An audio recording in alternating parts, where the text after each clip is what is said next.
තිස්ස මහා විහාරය රෝහණයේ ග්‍රාමවාසී භික්ෂූන්ගේ කේන්ද්‍ර ස්ථානය වූ අතර ආරණ්‍යවාසී භික්ෂු සම්ප්‍රදාය නියෝජනය කළේ සිතුල්පව්ව විහාරයයි. පාලි අට්ඨකථා සාහිත්‍යයේ චිත්තල පබ්බත විහාර යනුවෙන්ද මහා වංශයේ චිත්කල පබ්බත යන නමින්ද සෙල්ලිපිවල චිතල පවත යන ව්‍යවහාරයෙන්ද හඳුන්වන්නේ වර්තමානයේ සිතුල්පව්ව නමින් ප්‍රකට ඓතිහාසික පුදබිමයි. සිතුල්පව්ව යන වචනයෙහි අර්ථය නම් සිත් ඇදගන්නා පර්වතය යන්නයි. අදද මෙම පුදබිම එහි යන සෑම දෙනෙකුගේව සිත දැහැන්ගත කරවන ස්වභාව සෞන්දර්යයෙන් අනූන පූජා භූමියකි. මෙම ඓතිහාසික සිද්ධාස්ථානය තිස්ස මහා රාමයේ සිට සැතපුම් 18කින් හා කතරගම සිට සැතපුම් 11කින්ද දකුණු දෙස යාල අභය භූමිය මැදයේ පිහිටා තිබේ.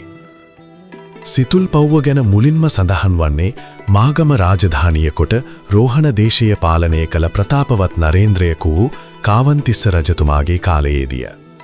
කාවන්තිස්ස රජතුමා ස්තූප, සම්ඝාවාස, දානශාලා, ධර්මශාලා, උපශෝතාගාර, වැව්, පොකුණු ආදී සියලුම විහාරංගයන්ගෙන් සම්පූර්ණ කොට මතු ඇතිවන රජ, යුවරජ, මාපා, ඈපා ආදීන් විසින්ද මෙම තපෝභූමිය ආරක්ෂා කළ යුතුයයි ව්‍යවස්ථාපනවා සහදේව රහතුන් වහන්සේට 12000ක් රහතුන් වහන්සේ ඉදිරිපිට සංඝ සතු කොට පූජා කළ බව මහා වංශයේ 22-24 වන පරිච්ඡේදවලින් පැහැදිලි වෙයි.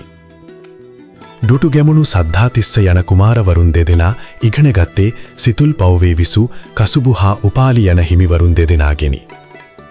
ඩුටුගැමුණු වලගම්බා, මහසිලු මහතිස්, භාතිකාභය, මහදැලියාමානා, ආමණ්ඩගාමිනී යන රජවරු සිතුල්පව්වේ පිළිසකර කටයුතු කරවූහා. වසබ රජ සිතුල්පව්ව මහ වෙහෙර වටා පරිවාර ස්තූප 10ක් කරවූහා. එයින් කීපයක් පුරාවිද්‍යා අධිකාරිය මගින් තහවුරු කර තිබේ. ක්‍රිස්තුවස් 5 වන සියවසට අයත් සෙල්ලිපියක බුද්ධදාස, මහාසේන, මහානාම යන රජුන් විසින් අභයගිරි විහාරයට ප්‍රධාන ගරයක පැවැත්ම සඳහා කිරිය 40000ක කුඹුරු පූජා කළ බව සඳහන් කරයි. මෙය සිතුල්පව් විහාරය සඳහා විය යුතුයයි කල්පනා කරති.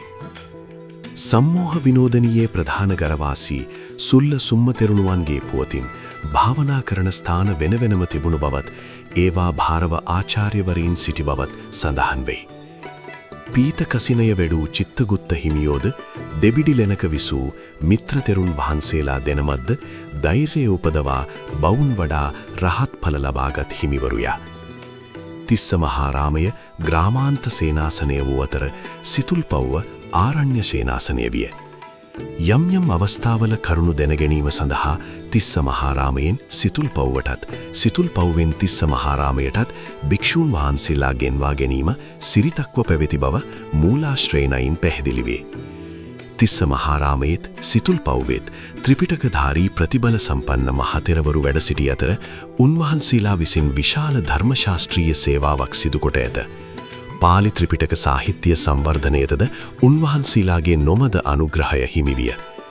බොහෝ අටුවා ග්‍රන්ථවල හමුවන විවිධ බණ කතා ඒ සඳහා සාධක සපයයි.